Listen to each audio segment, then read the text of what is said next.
Corona virus से जुड़ी आज की 10 बड़ी खबरें, बिग ब्रेकिंग न्यूज अपडेट है दोस्तों। 14 दिन के फिर से लॉकडाउन को लेकर सबसे बड़ी खबर मैं आपको बताऊंगा। वहीं कोरोना वायरस पर टीकाकरण, वैक्सीन वगैरह को लेकर भी खबर अपडेट आ रहा है और भी कई सारी महत्वपूर्ण खबरें रेलवे की तरफ से भी अपडेट है। महिलाओं के लिए भी एक इंपॉर्टेंट जानकारी आ रही है। तो आइए कोरोना वायरस से जुड़ी आज की 10 बड़ी खबरें फटाफट से जान लेते हैं इस वीडियो में। बिल्कुल बने रहेगा मेरे साथ और एकदम पूरा लास्ट तक जरूर देखना। सबसे पहले तो दोस्तों मैं आपको बता दूं, पूर्व प्रधानमंत्री अटल बिहारी वाजपेयी जी की भतीजी करुणा शुक्ला जी का भी कोरोना से निधन हो चुका है। रायपुर के अस्पताल में थी वो भर्ती, जहां उन्होंने आज आखिरी सांस ली है। दिवंगत करुणा शुक्ला का अंतिम संस्कार मंगलवार को बलौदा बाजार में होगा। लोकसभा सांसद रही करुणा शुक्ला वर्तमान में छत्तीसगढ़ राज्य में समाज कल्याण बोर्ड की अध्यक्ष थी और इतना ही नहीं, वह बीजेपी में भी राष्ट्रीय उपाध्यक्ष सहित तमाम बड़े पदों पर रह चुकी है। और ये दोस्तों पूर्व प्रधानमंत्री अटल बिहारी वाजपेयी जी की सगी भतीजी है, जो कि कोरोना से जिंदगी हार चुकी है। भगवान इनकी आत्मा को शांति दे, हमारी यही प्रार्थना है, प्रे है इनके लिए। चलिए फिलहाल दोस्तों भारत में आज की ताजा कोरोना आंकड़ों की अगर अपन बात करें ना, तो देखिए एक राहत की बात निकल कर आ रही है कि कोरोना के नए केस की संख्या घटी है, लेकिन मौतों का आंकड़ा नहीं थम रहा है। पिछले 24 घंटों के दौरान 3.23 लाख यानी कि 3,23,000 लोग ही नए मामले देखने को मिले,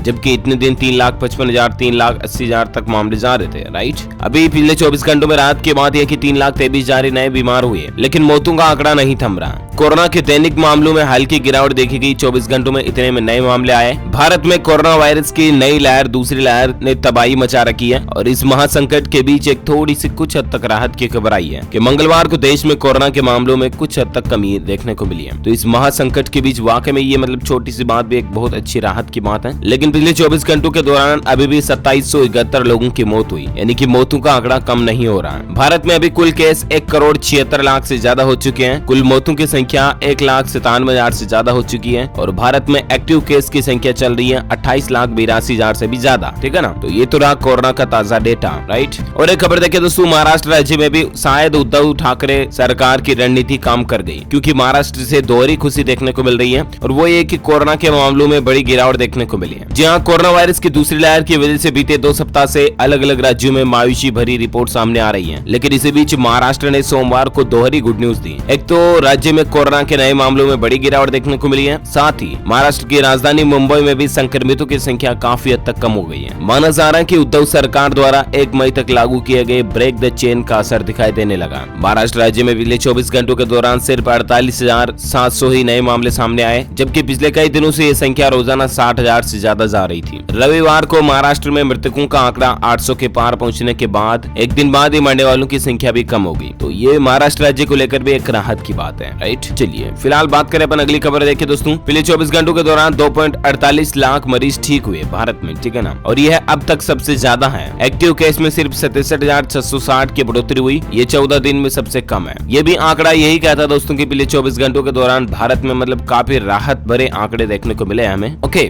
और इसी बीच में आपको कुछ ऐसी खबरें और तस्वीरें भी बताना चाहूंगा जिन्हें देख करके मानवता पर शर्म आने लगती है। देखिए बड़ी खबर दोस्तों, एक एम्बुलेंस में 22 कोरोना मरीजों के शव। महाराष्ट्र के बीड़ की ये तस्वीर है जो आपको रुला देगी। ये जो इस तरह से भरे है ना एम्बुलेंस में, बोरियों की तरफ भर रखे ठूस ठूस के। ये कोई बोरियां या कट्टे नहीं है, बल्कि ये कोरोना मरीजों के शव है। एक ही एम्बुलेंस के अंदर 22 कोरोना मरीजों के शवों को भर रखा। फिर जरा सोचिए आप, कितनी स्पेस मिलेगी, कितनी जगह मिलेगी। यह हालात चल रहे हैं कि शवों को लाने ले जाने के लिए एम्बुलेंस तक भी नसीब नहीं हो रही है। एक ही एम्बुलेंस में करीब 2 दर्जन शवों को लाद कर कब्रिस्तान या शमशान पहुंचाया जा रहा है। यह हालातों को देख करके एक क्षण के लिए मन में, दिल में एक दर्द सा होता है। राइट, क्योंकि प्रशासन की व्यवस्थाएं अच्छी नहीं दिख रही है यहाँ पर। और एक बड़ी खबर देखिए दोस्तों, कोरोना से हाहाकार के बीच इंडियन रेलवे ने भी बड़ा कदम उठाया है। बिहार में 23 ट्रेनों को रद्द कर दिया। पूरी लिस्ट में आपको बताता हूँ। बढ़ते कोरोना मामलों के बीच रेलवे का बड़ा फैसला दिखाई दे रहा है। यहाँ पर रेलवे ने बिहार में चलने वाली 23 ट्रेनों को फिलहाल रद्द कर दिया। 29 अप्रैल से ये ट्रेनें नहीं चलेगी। कोरोना की स्थिति को देखते हुए इन ट्रेनों के परिचालन को लेकर बड़ा फैसला लिया गया है। अब यहाँ पर पूरी लिस्ट दी हुई है दोस्तों, रद्द होने वाली कौन कौन सी ट्रेनें हैं। Muzaffarpur Pataliputra junction MEMU train, और भी यहाँ पर कई सारे अलग अलग रूट की ट्रेनों को आप देख सकते हैं। चलिए फिलहाल अपन बात करें अगली खबर में। हाल ही में आपको पता होगा दोस्तों कि 2-3 दिन पहले मीडिया में काफी खबरें ऐसी चली थी और मैंने खुद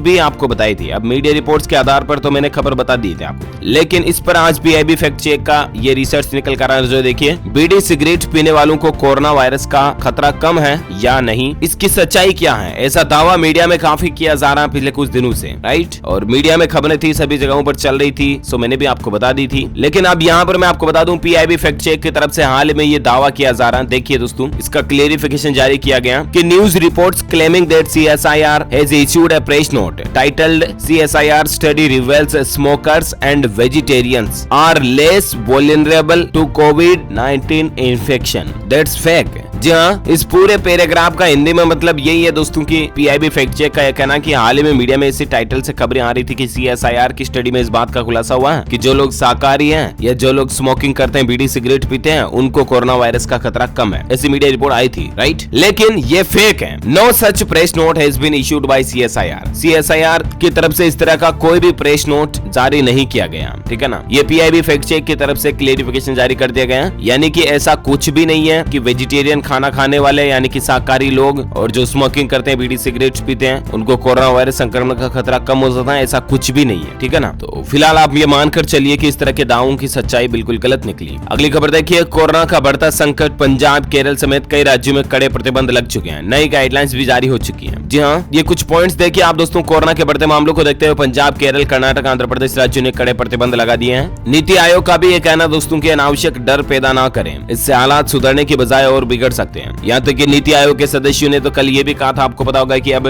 घर पर भी मास्क पहनना शुरू कर दें और मेहमानों वगैरह को घर पर ना बुलाएं कुछ दिन तक, तो ज्यादा बेटर है। एम्स के निदेशक ने कहा कि घबराहट में लोग जमा कर रहे हैं दवाएं, इससे बाजार में किल्लत बढ़ रही है, तो ऐसा कुछ भी आप ना करें, दवाइयों को स्टॉक ना करें, लगने दें। सबके हक की दवाएं सबको मिलनी चाहिए। बाकी दोस्तों, कोरोना वायरस के बढ़ते माहौल को देखते हुए कर्नाटक राज्य में एक तो निःशुल्क लगाई जाएगी कोरोना वैक्सीन, वहीं राज्य सरकार का सबसे बड़ा फैसला निकल कर आ रहा है। 14 दिनों के लिए पूरे राज्य में लॉकडाउन लग चुका। कर्नाटक राज्य में पूरे में 14 दिनों तक लॉकडाउन लग चुका। कर्नाटक के मुख्यमंत्री BS येदियुरप्पा की तरफ से कल ही आदेश जारी कर दिया गया। 14 दिनों का संपूर्ण लॉकडाउन का ऐलान हो चुका और मंगलवार रात यानी कि आज रात 9 बजे से ये लॉकडाउन शुरू भी हो जाएगा। कोरोना वायरस के बढ़ते मरीजों की तेजी की संख्या को देखते हुए इनको नियंत्रित करने के लिए कर्नाटक के मुख्यमंत्री CM BS येदियुरप्पा ने कल कहा दिया कि मंगलवार रात यानी कि आज 9 बजे से 14 दिनों के लिए राज्य में सख्त लॉकडाउन कर्फ्यू लागू किया जाएगा, ठीक है ना। तो ये कर्नाटक सरकार का बड़ा फैसला है। और एक बड़ी खबर देखिए कि क्या महामारी के दौरान लगा सकती है कोरोना वैक्सीन महिलाएं? आखिर सरकार का इस पर क्या कहना है? यानी कि जब महिलाओं का महामारी मासिक चक्र आ रहा होता है ना, तब वो कोरोना वैक्सीन लगा सकती है या नहीं? हाल ही में ये सवाल पूछा गया सरकार के नीति आयोग के द्वारा, तो जवाब यही है दोस्तों कि टीका जो है वो पीरियड्स के दौरान भी लिया जा सकता है। टीकाकरण स्थगित करने जैसा कोई कारण नहीं है महामारी, यानी कि पीरियड्स आ रहे होते हैं महिलाओं के, तब भी टीका लगाया जा सकता है। अच्छा, साथ ही अगली खबर देखिए, बढ़ते कोरोना संकट के बीच IPL भी छोड़ने लगे खिलाड़ी। BCCI ने कही ये बात। जी हाँ, देखिए खबर दोस्तों, IPL 2021 में कोरोना वायरस के डर से एडम जाम्पा और केन रिचर्डसन ने भी टूर्नामेंट छोड़ दिया और कई सारे खिलाड़ी है जो IPL को छोड़ रहे हैं। भारत में बढ़ते कोरोना संकट के बीच इंडियन प्रीमियर लीग यानी कि IPL के सुरक्षित बायो बबल में भी खिलाड़ियों को चिंतित कर दिया।